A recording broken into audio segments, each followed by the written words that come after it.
ostali samo dugmici.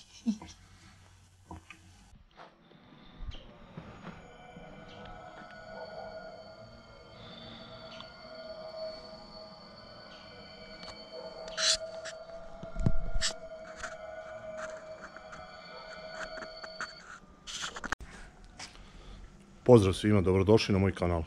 Za one koji me ne znaju, moje ime je Radoslav. U današnjem videoklipu pričat ću vam o svom iskustvu sa traktorom marke Erkund, tačnije o modelu Armatrak 1104 Lux, ponosom ove fabrike. Ovi traktori se inače sklapaju u Turskoj i to vam je svima sigurno poznato, tako da ne bih mnogo o tome da gnjavim. To je takozvana Schwarziger tehnologija.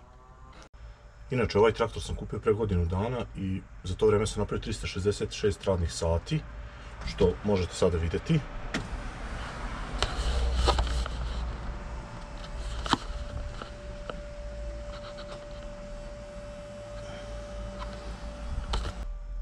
Neko će pomisliti da to nije dovoljno sati za neku ozbiljnu analizu, ali ja se s tim ne slažem. U tih 366 radnih sati koje sam napravio sa traktorom za ovih godinu dana, ulazi nekih 105 hektara oranja, oko 90 hektara sam setospremirao sa setospremačem 3,60 m, tanjirača 28 diskova vučena, njom sam tanjirao nekih 40 hektara. Ostatak radnih sati sam napravio u prevozu, gde je prevučeno između 2,5 i 3 hiljade tona kojekakvih žitarica. Analizu bi naravno započeo od motora, pošto mislim da je to glavni deo na traktoru.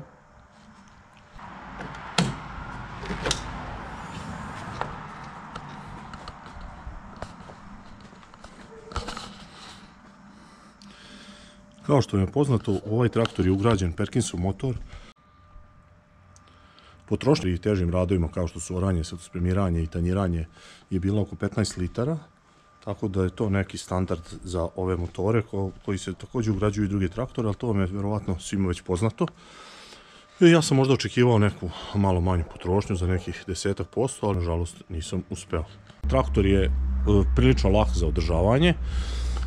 Jedini malo gdje treba više obratiti pažnju, to vam je ovaj vazdušni filter, koji inače leti bi trebalo svaki dan da se izduvava, a kada nema neke velike prašine nije toliko neophodno. Znači on vam je tu neki, može da bude problematičan ukoliko tu ne pazite i niste navikli na to.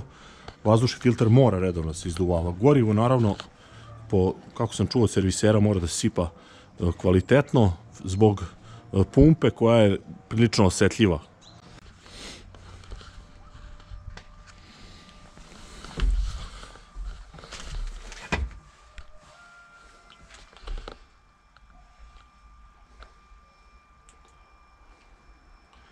U traktoru je također ugrađena i CF transmisija, gdje imamo menjač 16x16 sa sinhronizovanim reverzerom.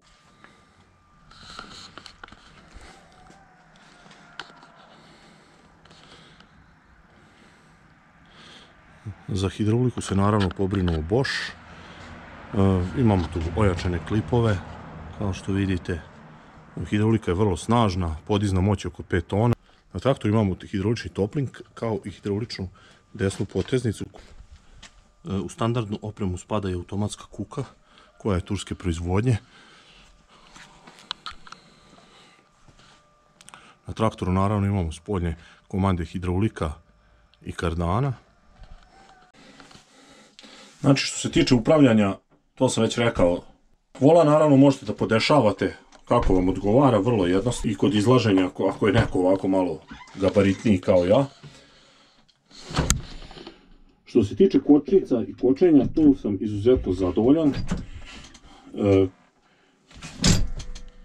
Posebno taj sistem što je urađen, kao sad na ovim svim modernijim traktorima, kada pritisnete kočnicu, pali se automatski prednja vuča i koče vam prednji točkovi, tako da je mnogo olakšano zaustavljanje, bez obzira sad da li imate priključene vazdušne kočnice ili ne, traktor može mnogo veći teret sam da zaustavi.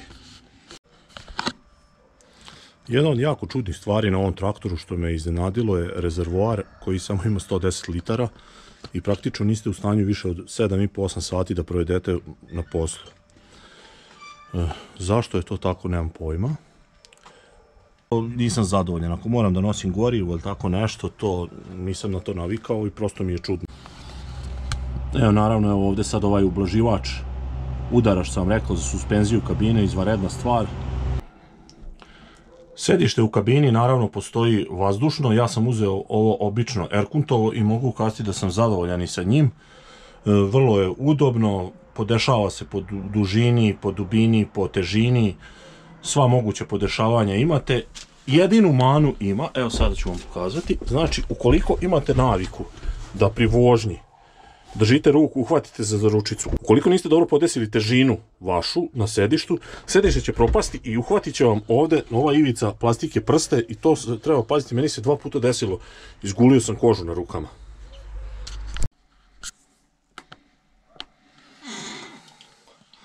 Što se tiče kabine, u traktoru ona je pregledna, to mi se jako sviđa,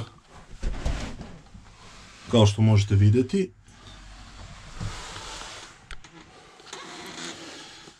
Evo je čuvena ta Boschova EHR hidraulika, koju sam već spominjao, znači jako je jednostavno za rukovanje, vrlo je zgodno. Inače, evo ovo su ručice za kontrolu hidraulike, imate dugmat za paljenje prednje vuče, kardana i blokade diferencijala, naravno ručni gas, to sve možete da vidite tamo u katalozima. Ja pokušavam da vam objasnim neke stvari koje tamo nema. Pošto sam već rekao da sam traktor kupio, još sam očekivao veću udobnost nego na dosadašnjim traktorima što sam vozio tipa Belarus. Mogu reći da u ovom traktoru je to stvarno veća je mnogo udobnost, udobniji je traktor, lakše je za vožnju, i zbog klime, i zbog svega. A što se tiče buke u kabini, buka je možda malo veća nego što sam ja inače očekivao, ali šta je tu? Tu sad piše neki 75 decibela, ja baš ne verujem da je toliko, ali nije bučan traktor, može normalno da se priča telefonom, može da se sluša muzika. Što se tiče pomoćnog sedišta, znači, evo vidite, uspeo sam čak i da prospem neku kolu na njega, to nisam ni primetio, nema veze. Uglavnom, pomoćno sedište nije baš neko veliko i nemojte previše da očekujete od njega. Znači, ono može ovako kad se rasklopi, ono izgleda kao da ima mesta, međutim, kada je neko gabaritan kao ja i pokuša još neko da sedi, nezgodno je za pritiskanje kvačila. Što se tiče ostalog prostora u kabini, znači taj kao neki komfort, tu baš nema nekog mesta koje sam ja očekivao, znači nemate veliki prostor, evo vidite s leve i s desne strane, tu možete nešto da ponesete, neku malecku kutiju sa alatom ili nešto, a inače kao što sam ja navikao ono da nosim 200 kg semena i to nema šanse, to ne možete nikako u ovom traktoru, znači takav je tip kabine i nema prostora, nazad isto nemate nekog specijalnog mesta, evo vidite, to je sve ono koliko je moglo se iskoristiti ta kabina. Postoji još nekoliko vrlo zgodnih stvari u kabini, recimo imate ovo crevo za izduvavanje pištolj, što može dobro da vam dođe, znači možete da izduvate recimo, evo kao sad što ima ovdje prljaštine, možete to da izduvate traktora.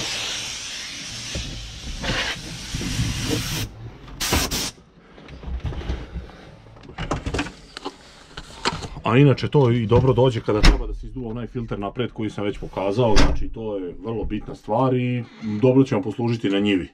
Ne morate da nosite neki drugi pištolj, crijeva, ovo ono, to već imate.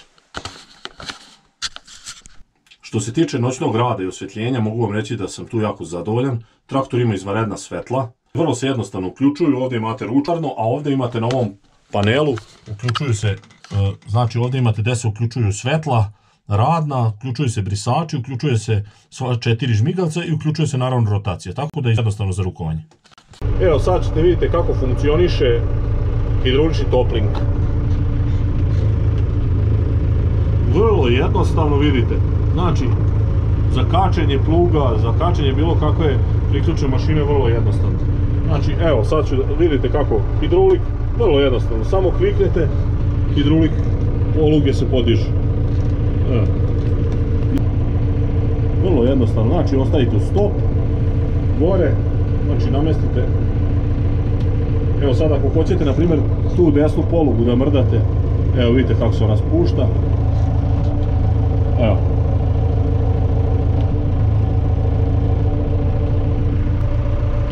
Čim se upali traktor i ako imate nešto zakačeno, treba da kliknete znači na ovo dugme koje vam ublažava udarce. Za ovih 366 sati radi koliko sam napravio, za sada sam imao 2 sitna kvara. Jedan od njih je što je odmah upuštala desna poluga, ova hidraulična, znači to što je jako nezgodno, znači ne možete s tim tako da orete.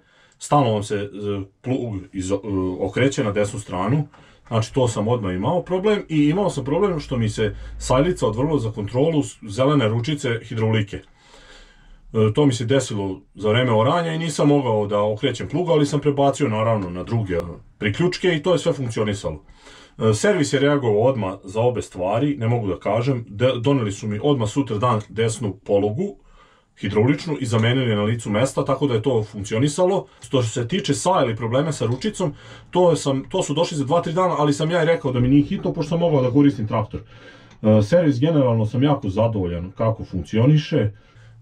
Delovi za servis za traktor nisu skupi.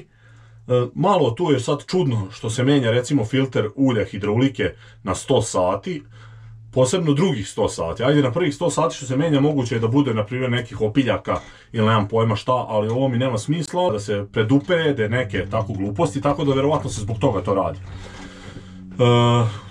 Ukupno servis košta oko 28.000 dinara sa rukama majstora i sa prevozom, tako da eto, možete da procenite da li je to skupo ili nije. Na 100 prvih sati se menja ulje u motoru, menjaju se filter vazduha, filter goriva, kontroliše se ulje u prednjem mostu, kontroliše se ulje u zadnjem mostu i kao što sam već rekao, menja se taj filter ulja koji meni nije jasno što se toliko često menja, ali dobro, to je već moj problem. Sada da ne bi baš bilo sve sjajno i bajno kao što biste rekli ili ono ciga hvali svoga konja, evo pokazat ću vam neke dečije bolesti koje ima na ovom traktoru koje ćete odmah vidjeti. Evo na primjer, pogledajte sad ovo, odlepila se ova guma, što je nije ništa specijalno, ali eto, tako gluposti neki se dešavaju. Dosta ljudi me je zvalo da pita za savjet u vezi ovog traktora, tako da prvenstveno zbog toga sam i snimio ovaj klip, ali mogu vam reći da je bilo izuzetno čudnih pitanja. Na primjer, čovjek me pita kako se traktor ponašao kada sam orao 40 cm dubine. Ja to uopšte nisam ni probao, ja sam mu to i rekao. Doduše kod nas to niko skoro i ne radi, ima jedan ekspert, ali znači kod nas je prosječno neko oranje između 24 i 28 cm duboko i nema potrebe za dubljim oranjem. Imamo dosta i tih bregova i svega gde se vadi žuta zemlja i nije dobro. Imao neki odgovor, iako sam imao situaciju gde sam probao 3 prohoda sa 40 dubine i traktor je vukao normalno. Imao je snage. Što se tiče još šta su me ljudi me dosta zovu, pitaju me da li su gledali moje snimke na YouTube-u, verovatno ili šta. Uglavnom pitaju me, na primjer, šta mislim kako bi se traktor ponašao sa rotodrljačom od, ne znam, 3 metra. Uopšte nemam iskustava i rekao sam sa tim, kod nas niko ni nema rotodrljaču, bila je jedna u selu i jedan čovjek je možda mjesec dana to nešto je probao i to uopšte ne treba, naša zemlja. Znači ako normalno malo padne kiše preko zime i izmrzne, to se posle rasipa, bude prašina kad se priprema u proleće. Nema potrebe za rotodrljačom, tako da i to nisam probao. Što se tiče ovih nekih lakših radova, nisam ništa radio. Znači traktor je kod mene služi kao veliki traktor, kako da kažem, traktor za teške poslove i te sitne poslove nisam ni radio. Sad tu nešto što bi ovako možda mogao da kažem, traktor je zbog potrošnje možda treba paziti, znači to bi naveo kao prvu, najbitniju stvar, traktor treba maksimalno agregatirati, naravno kao i sve traktore, ali ovaj posebno zbog toga što će vam se jako povećati potrošnja. Ako budete zakačeni neki bez veze mali plug ili malu tanjiraču ili mali setospremač, ja sam se razmišljao da probam da sejem kukuruzu sa četvorednom sejalicom, isto to pitanje kako će to funkcionisati, to bi isto sigurno bila velika potrošnja, tako da ću najvjerojatnije odustati od te ideje.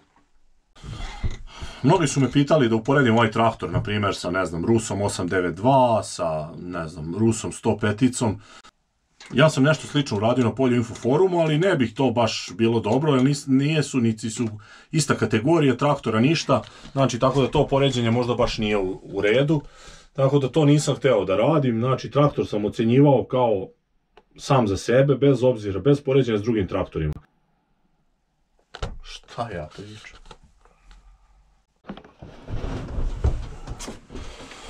Ako ovaj moj klip bude gledao neko, ne znam, neko ko je u mogućnosti da kaže kakve probleme ima na traktoru, voleo bi da se ukaže posebno problem rezervoara. Po meni rezervoar bi trebao da bude minimalno 150 litara, da je moglo nekih 10 sati da se provede na njivi, jer zna se da kakav je naš posao, ne može kod nas da se radi 5 sati i da se ide kući. To od tog nema ništa. A šta bih još preporučio, možda i tu zamenu te sajle, koja strahuje možda neopravdano sajle kvačila, ali meni se to stvarno ne sviđa i posebno gde imam te njive gde je rizično, a i u saobraćaju nije sigurno šta vam pukne sajla, primenjaju brzinu na nekom semaforu ili nešto sa 2 prikolice, pogibije. Još jedna stvar koju bih, ako može, evo, sada ćete da vidite, znači papučica gasa, to vam je kao od Juga, one papučice što su bijele gumene, to je malo onako, kako kažem, ružno je i to bi trebalo isto, ako su mogućnosti, da promenu tamo u fabrici. U suštini ja sam zadovoljan ovim traktorom, sad ko je očekivao nešto više, to je ipak nek kupi traktor skuplji. Šta ja lupam? Nadam se da sam vam pomogao pri odluci da li da kupite traktor Armatrak 1104 Lux. Vidimo se u nekom drugom klipu. Ako vam se svidelo, lajkujte, naravno kliknite na subscribe i molim vas ostavite komentar na video, puno mi znači, a i ako biste želeli ponovo ono što sam vam rekao da se snimi nešto konkretnije o nekom delu traktora, uradit ćemo takav test, nije nikakav problem. Pozdrav!